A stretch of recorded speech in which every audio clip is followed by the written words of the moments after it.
Okay. Good afternoon. I'd like to dedicate this the Divrei Torah to Ita Bat Yitzchak, the mother of Evelyn Clef, a dear member of ours, and I know how important Torah is for her, and so it's very befitting that that these Divrei Torah were dedicated, that mother should have an Aliyah Began Eden in their schut, amongst other schuyot that she's got. We on the last third of the period between of the 3 weeks that started off on Yud Zayin B'Tammuz and that culminates on Tisha B'Av. And I wanted to speak very briefly about the relationship between the beginning of the 3 weeks and the end of the 3 weeks. The Mishnah already tells us that on both of these dates, the 17th of Tammuz and the 9th of Av, the Mishnah tells us that five calamities happened on Yud Zayin B'Tammuz, and similarly 5 calamities happened on Tisha B'Av. The 5 calamities that happened on Yud Zayin B'Tammuz are that, first of all, the set of tablets that Moshe Rabbeinu brought down from Sinai, that he smashed them on Yud Zayin B'Tammuz. The second was that due to the siege that there was around Yerushalayim, so they couldn't find sheep, and therefore the daily sacrifices, they stopped. There was no longer this consistency in Avodah. The third calamity was that the walls of the city were breached. And the fourth one, that a very special copy of a Sefer Torah, which Ezra wrote when he came back from Bavel to start off the Second Commonwealth, that was burnt. And the last tragedy, the fifth one, was that in the time of Menashe, that an idol was put into the temple. And then if you take, so what happened on the 5th of Tisha B'Av, so there's also 5 calamities. And then the Mishnah says, well, the first one was that there was a decree that the Dor HaMidbar shouldn't come into Eretz Yisrael. The second one, that the first Beit HaMikdash was destroyed. The third tragedy was the second Beit HaMikdash was destroyed. What compounded the tragedy was, in other words, that both Beit HaMikdash were destroyed on Tisha B'Av. It means that sort of nothing really was learned. No lesson was really learned. And then the fourth was that at the time of Mered Bar Kochva, about 60 years after the destruction of the temple, so Beitar was captured. It was a major city, and everyone was massacred.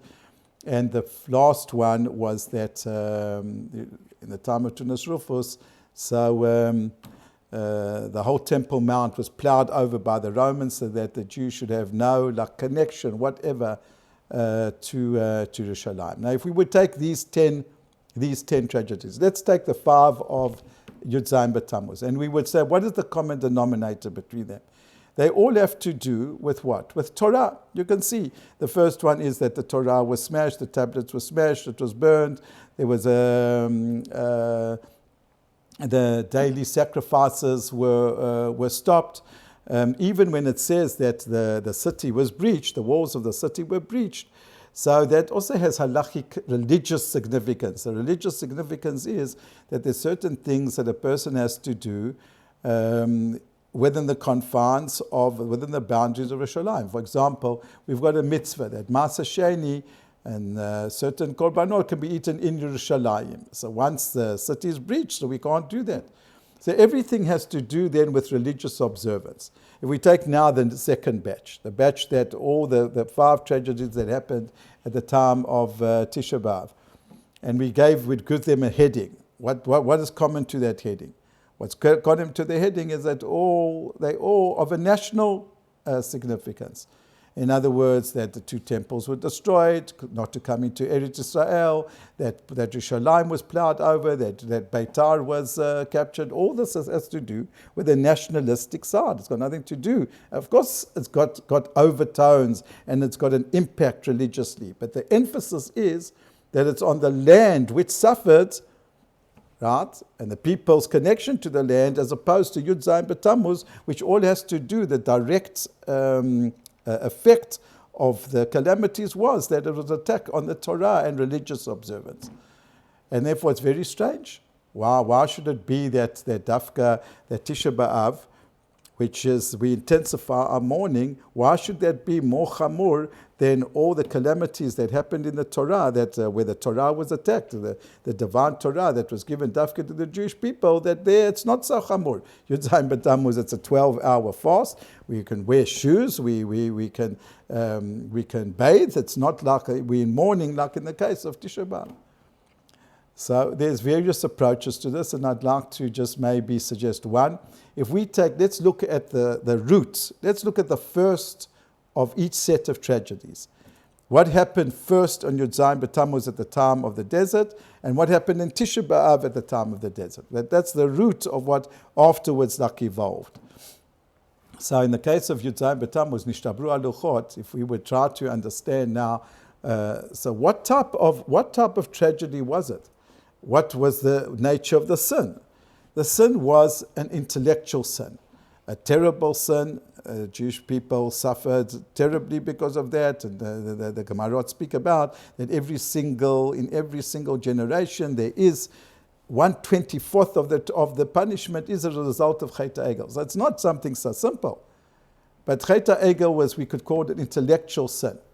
People made a mistake. They depended too much on Moshe Rabbeinu. They wanted something to represent Moshe Rabbeinu. Okay, I'm not saying okay. That's the gist of the sin. On the other hand, if we look at now the sin of the Meraglim, and that was decreed that they can't come into Eretz Yisrael, what is the nature of that sin? The nature of that sin is that there is a corruption of the personality.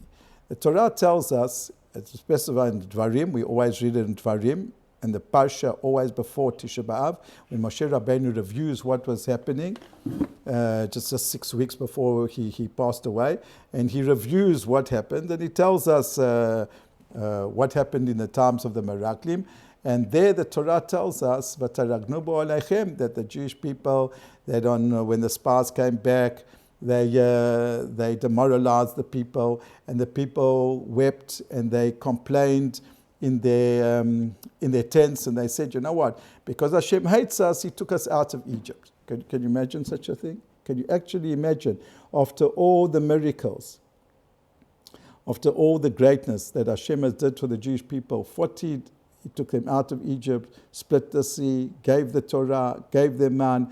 What didn't He do for the Jewish people? And to turn around and after all that to say, you know what, everything that Hashem did for us was in order that He should kill us because He hates us, that shows like a total breakdown in the Jewish people's moral fiber, ethical moral fiber of the personality. If that's how they can turn around and interpret what Hashem is doing. And therefore, what the Torah, what the Chazal are saying, by setting up the periods of mourning, Yud Zayin B'Tammuz, and on the one hand, and the culmination of Tisha B'Av on the other hand, what it is saying is that the intellectual sins we have to correct. All those sins in that we don't have the correct outlook in life that we have to correct. But then the real emphasis is that the moral and ethical fiber, the moral backbone of our personalities, that is what is the most essential. And that's why on Tisha B'Av, when the shoresh of Tisha B'Av is what happened with the Meraglim, that's why the mourning on that day is much more intense. That's what we have to fix. Right? Fix, first of all, the personality, both the national personality, the national fabric, the derech eretz, the way that we talk, the way that we interrelate with one another, as well as in the private individual. And then hopefully, Be'ezrat Hashem, we move on to metakein, to fix up the outlook and the learning of the Torah, which then will be much easier once the moral fiber is fixed up. And we see this, everybody knows this very well-known principle, as we know that when Abraham Avinu charged Eliezer that he should go and find a wife for his son, he sent him outside of Eretz Yisrael, outside the land of Canaan. He sent him to Mesopotamia, to his mishpacha. So the Ran, the Drashot Ran in the 14th century, 13th century, so you ask, so what's the difference? Here in Eretz Israel, they were worshipping idols, and in Mesopotamia, they worshipped idols. That's correct, they worshipped idols in both cases, but in the case of the Knaanim, in Eretz Israel, were much more corrupt. They were corrupt, their personalities were corrupt. And because the personalities were corrupt, so therefore it's very hard to change and to inculcate the right outlook when people have got then a personality which is corrupt. So therefore he's sent to Mesopotamia, where there the midot, the basic building blocks of the personality was found. So that it makes it much more easier afterwards to metakein the dayot.